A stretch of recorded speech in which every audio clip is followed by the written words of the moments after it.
3 సంవత్సరాలు ఇవ్వగలిగాడు, 2 సంవత్సరాలు ఇవ్వలేకపోయాడు. ఆయన మాటలో కరెక్ట్గా స్టడీ ఉండదు. ఇప్పుడు జగన్మోహన్ రెడ్డి తర్వాత వచ్చాడు.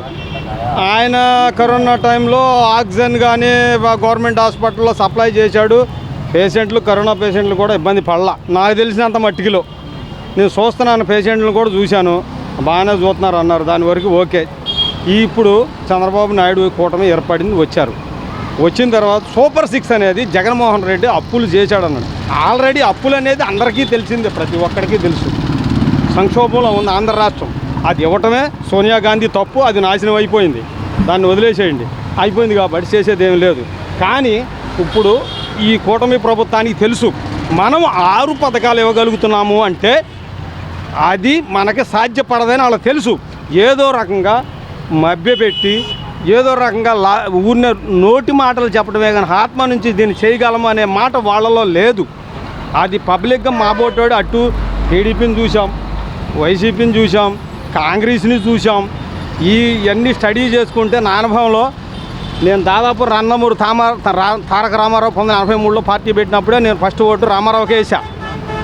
నా ఓటు పుట్టినప్పుడు ఆయన్ని చూశాను, రాజశేఖర రెడ్డిని చూశాను.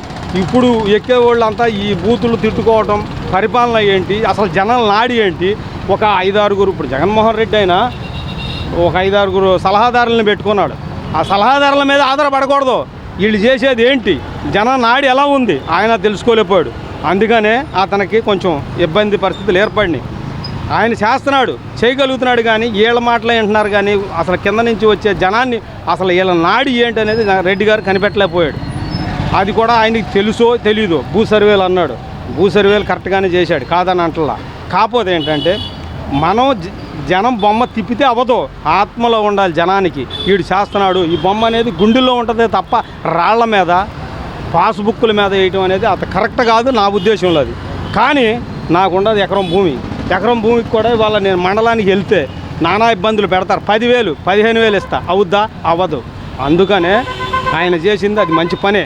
దాన్ని ఏం చేశారంటే టీడీపీ వాళ్ళు మొన్న పోయిన ఎలక్షన్ 2024 ఎలక్షన్కి దాన్ని ప్రాపకాండం చేశారు. ఒక అధికారిని పెడతారు, ఈ భూములను జగన్మోహన్ రెడ్డి లాక్కుని తాకట్లు పెట్టేసేస్తాడంట, నీ పొలం కూడా అని చెప్పి వాళ్ళు ప్రాపకాండం చేశారు. అది కరెక్ట్ కాదు. ఎందుకంటే అయినా ఈ నెట్ట కరెక్ట్ కాదంట. జనాల రైతులు, చిన్నకారు బడుగు బలహీన వర్గ రైతులు ఏం చేశారంటే ఇది చెప్పేది ఎందుకంటే మనోడు బొమ్మ కనపడుతుంది అక్కడ, నీ పాస్బుక్ మీద బొమ్మ అనేది కరెక్ట్ కాదు కదా, నా భూమి ఏంటి అనేది ఆయన జగన్మోహన్ రెడ్డి గారికి మనం చెప్పాల్సినంత ఇది కాదు. చెప్తున్నాను నేను, అది వేయకూడదు, గవర్నమెంట్ సింబలే ఉండాలి. ఆయన చేసిన పొరపాట్లు కొన్ని ఉన్నాయి. ఇప్పుడు బొమ్మ అనేది చూపిస్తే వాటి మీద ఏ తవ్వుద్దా, మనసు గుండెల్లో ఉండాలి. రామారావు, వైఎస్ రాజశేఖర్ వాళ్ళు నిలిచిపోయారు. అలాగే నువ్వు చేసి ఉన్నట్టయితే నీకు అక్కడ ప్లస్ పాయింట్ అయ్యేది. రైతులు కూడా నిన్ను మొన్న దెబ్బతీశారు, నాకు తెలిసిన విషయం అది. మొన్న ఎలక్షన్ కూడా రైతులు కూడా ఇటు వైసీపీకి వేద్దాం అనుకున్న వాళ్ళు కూడా టర్న్ అయింది, ఒక 2 రోజుల్లో టర్న్ అయింది కొంత. అక్కడ ఈ భూ సర్వే జగన్మోహన్ రెడ్డి లాక్కుంటున్నాడు, ఏ ప్రాపకాండం చేశారు టీడీపీ వాళ్ళు. నా పోటోడు అబ్జర్వేషన్ చేశా, అసలు ఏంటి ఇది లాక్కోవటం ఏంటి అంటే ఈయన కొండమెంటల్ 2-3 తప్పులు కనపడుతున్నాయి. రాళ్ల మీద, పుస్తకాల మీద అది కరెక్ట్ కాదు. సింబలే ఉండాలి. Government of the people, by the people, government ప్రజల చేత, ప్రజల కొరకు, ప్రజల యొక్క ప్రభుత్వమే ప్రజాస్వామ్యం. అది కానీ అది కరెక్ట్ కాదు. రెడ్డి గారికి నేను చెప్పదలుచుకున్నది అది. ఆయన కూడా గమనించాలి, జనాలు నాడి తెలుసుకోవాలి. మా పాప కూడా ఇంటర్మీడియట్ చదివినప్పుడు 2 సంవత్సరాలు జగన్మోహన్ రెడ్డి గారు 14,000 15,000 పండి నేను లబ్ధి పొందాను. చంద్రబాబు టైంలో కూడా 3 సంవత్సరాలు అందిని రుణమాఫీ, నాకు 2 సంవత్సరాలు. ఆ తర్వాత తిరగబెట్టారు, జగన్మోహన్ రెడ్డి వచ్చాడు, మళ్ళీ ఇప్పుడు 24 ఏళ్ళు కూటమి ఏర్పడ్డారు. కాకపోతే ఏంటంటే ఓటింగ్ శాతం అనేది జగన్మోహన్ రెడ్డికి ఉంది ఇవాళకైనా. ఆయన కూడా కన్ను విప్పు కలగాలి. ఈరోజు ప్రజల నాయకుడే, కాదని అంటల్లా, కానీ జనాల నాడి తెలుసుకోవాలి ఆయన. నేను ఆయనకి మనస్ఫూర్తిగా విజ్ఞప్తి చేస్తున్నా. ఓకే. వారం క్రితం స్థానిక ఎన్నికలు జరిగాయన్న, జడ్పీటీసీ ఎంపీసీలో ఎన్నికల్లో గెలవడం జరిగింది. అవును. అయితే వైసీపీ ఏమంటుందంటే ఎప్పటి నుంచే వైసీపీకి విజయం ప్రారంభమైంది. నేను జగన్మోహన్ రెడ్డి గారితో భేటీ అయ్యారు, ఈసారి మన ప్రభుత్వం అధికారంలోకి రాబోతున్నట్టు కూడా భరోసా ఇవ్వడం జరుగుతుంది. మీరేమంటారు? అది గ్యారెంటీగా వచ్చేది అదే. ఎందుకంటే అక్కడ కొంత పవన్ కళ్యాణ్ కలం మట్టి అయినా కొన్ని సీట్లు వచ్చినాయి. అవన్నీ మనం ఈ దీనిలో నేను చెప్పకూడదు. అది మట్టికి కొంచెం జరిగింది, నాకు తెలుసు ఆ విషయం. నేను అబ్జర్వేషన్ చేస్తూ ఉంటా ఎవరో ఏంటి అనేది కూడా. రేపు ఈ జగన్మోహన్ రెడ్డి తప్పులు గమనించి మనసుల్లోకి జనాకర్షణలోకి రాగలిగి నేను చేసిన తప్పులని కూడా కొంచెం చెప్పగలిగితే గ్యారెంటీగా రేపు వైసీపీ వచ్చుద్ది. ఆల్రెడీ మన రాజధాని అనేది కష్టం. మోడీని వంచి ప్రత్యేక హోదా తెచ్చే మగాడు లేడు. నువ్వు ఎంతమంది ఎంపీలను పెట్టుకెళ్తే జగన్మోహన్ రెడ్డి అంటే ఆయన స్వార్థం ఆయన చూశాడు. ఈయనేంటి నువ్వు కూటమి ఏర్పడింది, నువ్వు అవసరమే, దమ్ముందా లేదో ఎవరికి చంద్రబాబు నాయుడుకి లేదు, పవన్ కళ్యాణ్కి లేదు అడిగే దమ్ము. ప్రత్యేక హోదా ఇస్తేనే ఇది మనకి ప్రత్యేక రాజధాని ఏర్పడద్ది తప్ప కోట్లు పోస్తేనే దాని రాజధాని అవుద్ది. ఇప్పుడు ఈ 5 సంవత్సరాల్లో కూడా ఒకటే అరకొరవ ఏదన్నా చేసి అట్ట ఊరిని వదులుతారే తప్ప ఈ జరగవు.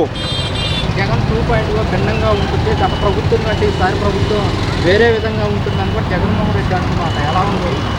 ఆయన సలహాలు చెప్పిన మాటలు వింటాం కాదు. జనాల్లో రాజశేఖర రెడ్డి మన ఎన్టీ రామారావు గారి మాదిరిగా తిరిగి జనాల నాడి తెలుసుకుంటే మంచి నాయకుడే.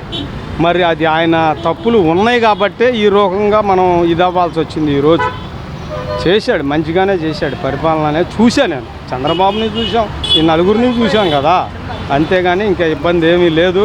రావచ్చు, ఎందుకంటే జనాల్లో వ్యతిరేకత నాకే కనపడుతుంది, మీ ఛానల్ వాళ్ళే కాదు. పథకాలు అయ్యి ఉచిత గ్యాస్ సిలిండర్లు అన్నాడు, ఉచిత గ్యాస్ సిలిండర్ల వరకైనా ఎవడకో పడుతుంది. ఏమంటే నేను కష్టపడతాను, ఇవాళ నేను ఇల్లు కొనుక్కున్న 10 లక్షలు పెట్టి లోన్ తీసుకుని వియ్యమ్ము నెల కట్టుకున్నా కష్టపడి, నేను అర్హుడు కాదా గ్యాసు బండకి అని అడుగుతున్నా. నేను అర్హుడినే కదా, మరి ఎందుకని నీకు ఇల్లు ఉంది నీకు లేదా? ఎన్ని బోటక మాటలు. అలా రకంగా చూసుకుంటే చాలా ఉన్నాయి. నారాగా కూడా 3 మంది రాలేదన్నారు. అవన్నీ కరెక్ట్గా పథకాలు అమలు జరగటల్లా. కరోనా కష్టకాలంలో ప్రజలు చేయాల్సిందంతా చేశాను, కానీ కార్యకర్తలకే చేయలేకపోయాను. ఈసారి కార్యకర్తలకు ప్రాధాన్యత ఇస్తాను కూడా జగన్మోహన్ రెడ్డి గారు. కార్యకర్తల కంటే మరీ ఇచ్చలవిడిగా అనేది ఉండకూడదు. వాళ్ళు ఆగరు, రేపు జనాల ఇబ్బంది అవుద్ది. ఏదో వాళ్ళ కొంచెం వరకు లబ్ధి చేకూరడం అనేది కరెక్టే, కాదని అంటల్లా. కానీ జనాల్లో మళ్ళీ తేడా వచ్చుద్ది. అది కూడా ఎందుకంటే కార్యకర్త మరి వాడు నీకు ఇచ్చేసానులే పవర్స్ అంటే ఆడు నేనే సీఎం అన్నట్టు బిహేవ్ అయిపోతాడు కొంత. అది కూడా కొంత ఉంది, అది కూడా చూసుకోవాలి రెడ్డి గారు. చూసుకుంటేనే ఇదవుద్ది. ఎందుకంటే రకరకాల జనాలు ఉంటారు. మన రెడ్డి గారు మంచి కోరదామని ఒకడు ఉంటాడు, ఒకడేమో బొచ్చులే మనకి ఇచ్చాడు సంపాదించుకుందామని చెప్పి ఒకళ్ళు ఉంటారు. కార్యకర్తల్లో కూడా ఉంటారు ఇలాంటి వాళ్ళు. అవి కూడా ఆయనకి చూసుకోవాలి. వెనకంటే ఒక రామారావు, ఓ చంద్రబాబు, మన వైఎస్ రాజశేఖర రెడ్డి గారు వాళ్ళు చేస్తున్నారు కాబట్టి అందరికీ అయోగ్యతగా ఉండి చేశారు కాబట్టి వాళ్ళకి ఇబ్బంది లేదు. ఇవాళ రకరకాల కుతంతులు జరుగుతున్నాయి, అది కరెక్ట్ కాదు. ఆయనకు కూడా ఇబ్బందులు ఉంటాయి, కానీ వచ్చేది గవర్నమెంట్ వైసీపీ. 2014 చంద్రబాబు నాయుడు ఎక్కినప్పుడు రైతు రుణమాఫీ అన్నాడు. రైతు రుణమాఫీ 1,50,000 అన్నాడు. తీరా వచ్చేసి